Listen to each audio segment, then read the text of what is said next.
Assalomu alaykum hammaga.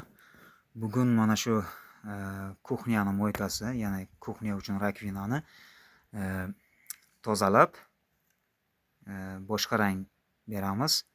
To есть yangilaymiz, restavratsiya qilamiz. Tak, bizga ikki xil najdashniy qog'oz kerak bo'ladi. Bittasi katta zirnoli,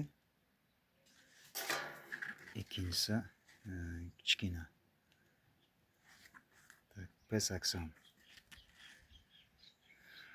Bu silliq qilish uchun.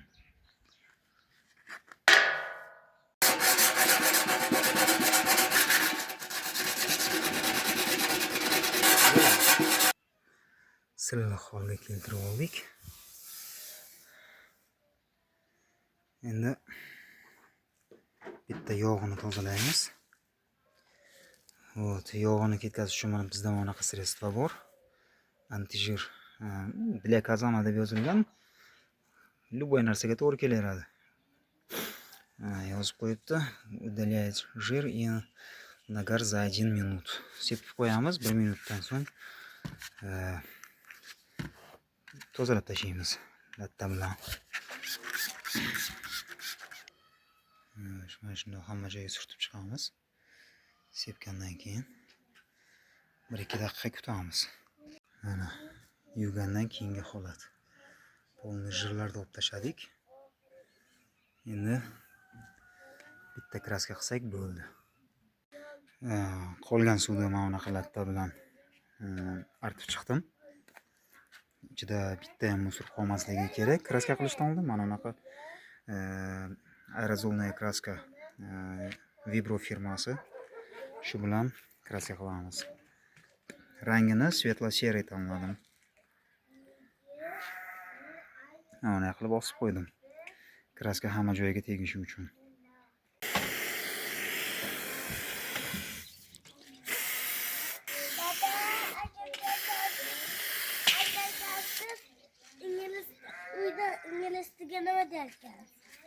Nima der ekanman? Anaqa qilib keyin qizim keladi oldimga, mana shunaqa har xil narsalarni so'raveradi. Buni qanaqa rangga bo'yayapsiz? Svetlo-серый qizim. Anaqa rang bo'ldi.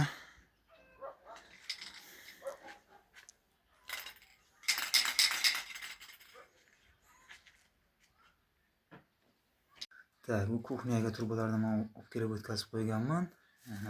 Sifon ham tayyor.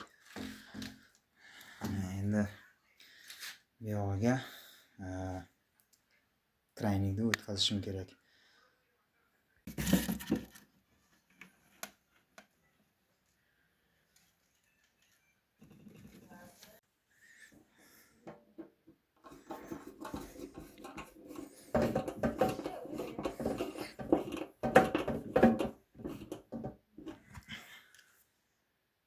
Mana uy sharoitida kuxnya mo'ykamiz ham tayyor bo'ldi. Qani bismillahirrohmanirrohim.